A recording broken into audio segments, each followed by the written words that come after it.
अस्सलाम वालेकुम। कैसे हैं आप सब लोग? उम्मीद है आप सब खैरियत से होंगे।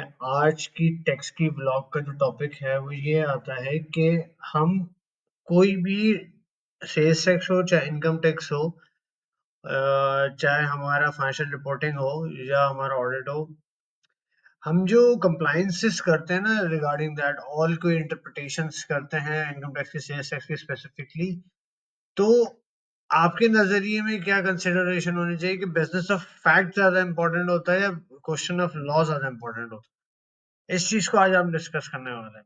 अब आप चाहे कोई खुद से कोई ट्रांजैक्शन करना चाह रहे हो, सेल सेल टैक्स की कोई भी इंटरप्रिटेशन करना चाह रहे हो, किसी सेक्शन की इंटरप्रिटेशन करना चाह रहे हो, या आप सेल्स टैक्स में से कोई क्लेम होता है, इनपुट टैक्स क्लेम होता है, उस चीज की इंटरप्रिटेशन करना चाह रहे हो, चाहे सेल्स टैक्स की चार्जेबिलिटी के ऊपर कोई बात है तो उसके ऊपर आप कोई भी इंटरप्रिटेशन करना चाहते हैं, इवन के आप अब हियरिंग के अंदर, चाहे आप डीसीआर की हियरिंग हो, चाहे अपील की हियरिंग हो, चाहे ट्रिब्यूनल की अपीलिंग हो, हाई कोर्ट, सुप्रीम कोर्ट, किसी किसी जगह भी हो, तो क्या ये जरूरी है कि क्वेश्चन ऑफ फैक्ट सबसे पहले इंपॉर्टेंट है या सिर्फ क्वेश्चन ऑफ लॉ कंसिडर आता है? आई नो कि बहुत जगहों पे जहां हायर अपील लेवल पर आते हैं, जहां पे हाई कोर्ट या सुप्रीम कोर्ट की बात आती है, वहां पे क्वेश्चन ऑफ लॉ को ज्यादा कंसिडर किया जाता है, जबकि business fact, question of fact को कंसिडर नहीं किया जाता।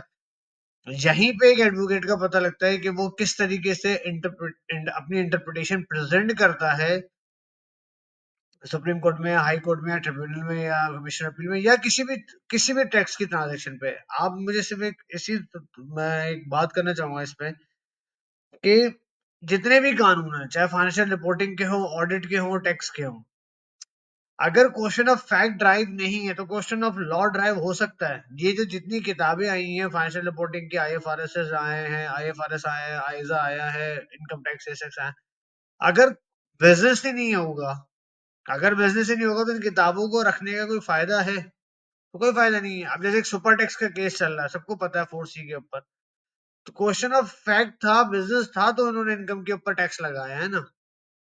तो आप अगर किसी भी चीज, आप चार्जेबिलिटी है, सेल्स टैक्स की चार्जेबिलिटी, अगर प्रोडक्ट और सर्विस कोई बेचेगा तो चार्जेबिलिटी ऑफ टैक्स आएगा ना। किसी की इनकम पे टैक्स उसी वक्त लगेगा जब वो इनकम जनरेट करेगा, यानी कि कोई ना कोई कारोबार करके, कोई भी सो कारोबार करके, या वो सैलरी कमा के, कुछ भी करके, वो तभी जाके टैक्स की जनरेशन आएगी ना। तो मैं अपने एक्सपीरियंसेस को शेयर करते हुए आप लोगों से डिस्कस करना चाहूंगा इस चीज पे कि क्वेश्चन ऑफ फैक्ट बहुत ज्यादा इंपॉर्टेंट होता है क्वेश्चन ऑफ लॉ से। क्वेश्चन ऑफ फैक्ट ही ऐसी चीज है जो ड्राइव करती है क्वेश्चन ऑफ लॉ, और आपको अपनी इंटरप्रिटेशन जो होती हैं अपनी हियरिंग्स के अंदर वो प्रेजेंट करनी पड़ती हैं। उनको बताना पड़ता है कि भाई हमारा नेचर ऑफ बिजनेस ये है, हम ये काम करते हैं। मैं बहुत सारे टैक्स कंसल्टेंट से मिला हूँ, वो जब इनपुट टैक्स क्लेम करते हैं तो वो बोलते हैं कि मैं टेक्सटाइल से हूँ, मैं जिससे इनपुट परचेजेस ले रहा हूँ उसके मल्टीपल बिजनेसेस हो सकते हैं। तो कहते नहीं सर, आप टैक्स इनपुट टैक्स क्लेम नहीं कर सकते, उनका प्रिंसिपल बिजनेस ही है। तो ऐसा नहीं है दोस्तों, मैं आपको बताना चाहूंगा, आपको अपने सर्कमस्टांसेस को डिफाइन करना पड़ता है। यही आज का टॉपिक है कि मैं कुछ चीजें आपसे शेयर करना चाहूंगा। जैसे हमारे पास इनकम टैक्स में आता है, सैलरी आता है, इनकम ऑफ बिजनेस आता है, कैपिटल गेन आता है, अदर सोर्स ऑफ इनकम आता है, कुछ भी आ जाए। अब ये सारे जो हेड्स बनाए हैं, अगर ये क्वेश्चन ऑफ फैक्ट नहीं होगा, अगर बिजनेसेस नहीं होंगे, मैं क्वेश्चन ऑफ फैक्ट को मैं कहता हूँ कि बस बिजनेस, अगर बिजनेसेस नहीं होंगे तो क्या ये क्वेश्चन ऑफ लॉ ड्राइव हो सकते हैं? नहीं हो सकते। उसकी एग्जेम्पशन ड्राइव हो सकती है? नहीं हो सकती है। उसकी advance with holding tax drive हो सकते हैं? नहीं होते हैं। तो हम जब अपनी किसी भी नोटिस का रिप्लाई करते हैं ना, तो हमें अपने पहले पैराग्राफ्स के अंदर इस चीज को डिटर्मिनेशन देनी चाहिए, इस चीज को इम्पोर्टेंस देनी चाहिए कि while drafting we have to specify कि we are engage in the business of फला फला फला एक्स वाई जेड, और हमने इसको मद्देनजर रखते हुए ये कंप्लाइंसेस की हैं। तो आपके जो रिप्लाई होता है ना, आपकी कोई भी कॉरेस्पॉन्डेंस जो टैक्स वालों को होती है वो बड़ी तगड़ी होती है। मैं एक सिंपल सी एग्जांपल लेता हूँ, जितने भी टेक्सटाइल वाले एक्सपोर्टर है, 100% जो एक्सपोर्टर है, आप उनके पास रिफंड आता है, ठीक है, रिफंड क्यों आता है, रिफंड क्यों ड्राइव होता है?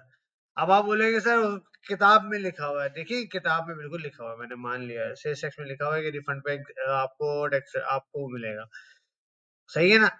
अगर एक्सपोर्ट ही ना हो तो रिफंड किस बात का? सबसे पहली बात तो ये आ गई। अगर एक्सपोर्ट ही ना हो तो एनेक्जर एच किस बात का? अगर एक्सपोर्ट ही ना हो तो पूरे सेसेस के रिटर्न का ही क्या मकसद है? कुछ भी नहीं है। तो यही चीज समझाने के लिए बात कर रहे जाते हैं कि भाई आपके पास बिजनेस की इंपॉर्टेंस, बिजनेस को बताने की इंपॉर्टेंस इतनी स्ट्रांग होनी चाहिए कि कोई भी बंदा अगर आपके पास आता है, कोई भी टैक्स अथॉरिटीज आती है, तो आप उसको स्पेसिफाई कर सके। इसी तरह जब आप रिफंड ले लेते हैं तो आपके पास नोटिस आते हैं। नोटिस इस बात के आते हैं कि भाई आपने इनपुट टैक्स बनाया, आपने इनपुट टैक्स क्लेम कैसे कर लिया, आपने इनपुट टैक्स ले कैसे लिया, फलाना फलाना बातें, बहुत सारी बातें करते हैं। तो आप ये देखें, उनसे ये बात बताएं कि क्या अगर मैं एक्सपोर्ट कर रहा हूं तो मुझे क्या रॉ मटेरियल परचेज नहीं करना पड़ेगा, लेबर नहीं परचेज करनी पड़ेगी, लेबर एडवर्टाइजमेंट नहीं करनी पड़ेगी? अगर ये सारी चीजें मैं नहीं करूंगा तो क्या मेरा सेल जनरेट हो सकती है? नहीं हो सकती ना।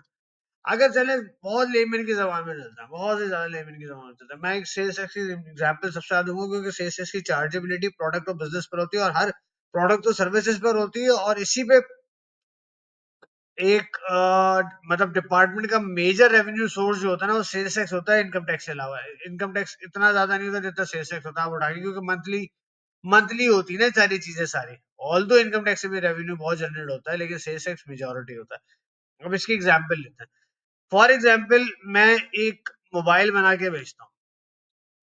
मैं एक, या मैं, मेरी स्टेशनरी का कोई काम है, सही है, मुझे पेन बेचना है, या मुझे कोई, मैं स्टेशनरी का कोई भी आइटम बेच रहा हूँ, तो मैं अपने उस पेन को बनाने के लिए रॉ मटेरियल इंक भी खरीदूंगा, प्लास्टिक भी खरीदूंगा, उसका स्टील की बॉडी भी खरीदूंगा, सारी चीजें खरीद के ही मैं एक पेन बना सकता हूँ ना। मैं मैन्युफैक्चर एक पेन बना सकता हूँ, लेकिन इन परचेज से लेके सेल तक सारी जगह पे कानून उस वक्त इम्प्लीमेंट है कि जब मेरा बिजनेस है। तो और मुझे ये बिजनेस बताना पड़ता है अपने रिप्लाई में कि भाई मैं इस जगह पे ऐसा हूँ, मुझे ये काम करना है। तो मेरी रिक्वेस्ट अब सबसे, ज्यादातर जो हम देखते हैं अपने इर्द गिर्द में जितने भी टेक, चाहे वो पीडब्ल्यू हो, तासीर आदि हो, ये वाय कोई भी हो, आप जो लोग अपने पॉइंट ऑफ व्यू से, मैं एक बात बोलूंगा कि आप लोग जब खुद टैक्स का रिप्लाई कर रहा हूँ, सेल्स इनकम टैक्स का, तो क्वेश्चन ऑफ फैक्ट यानी कि बिजनेस की सरकमस्टांसेस को मद्देनजर रखते हुए ही ट्रांजेक्शन की जाती है, कोई भी आपके पास हो। आप आईएफआरएस उठा के देख लें, कैपिटलाइजेशन क्यों की जाती है भाई? कैपिटलाइजेशन सीडब्ल्यूआईपी से उठा के लोग फिक्स एसेट्स में डालते, क्यों डालते हैं? आईएफआरएस ने तो नहीं, आईएफआरएस तो बाद में क्या, पहले टैक्स, पहले तो आप बिजनेस देखते हैं ना। क्या सीडब्ल्यूआईपी का जो जो आइटम होता है, क्या आप उसको यूटिलाइज कर सकते हैं? तभी तो कैपिटल वर्क इन प्रोसेस नाम दिया हुआ है। फिक्स एसेट्स में आते हैं तो उसको यूटिलाइज किया जाता है ना, तभी उसकी डेप्रिसिएशन स्टार्ट होती है ना। किसी भी टॉपिक को उठा के देख लें, किसी भी टॉपिक को। तो मेरी आप सबसे रिक्वेस्ट है सब लोगों से, अगर अपना फीडबैक भी जरूर दीजिएगा कि आप लोग जब भी कभी भी केस लड़ना, कभी भी केस के डिफेंड करने जाए किसी पे, क्वेश्चन ऑफ फैक्ट को बहुत ज्यादा इंपॉर्टेंस दीजिएगा, उसके बाद ही क्वेश्चन ऑफ लॉ आता है। अगर आपका कोई सवाल है तो प्लीज मुझसे जरूर पूछिएगा, और मेरी कोई गलती है तो इसमें मुझे बताइएगा कि आपने यहाँ गलत बोला, ताकि मैं अपने आप को सही कर सकूं। थैंक यू सो मच, और बहुत ज्यादा ख्याल रखिएगा। अस्सलाम वालेकुम।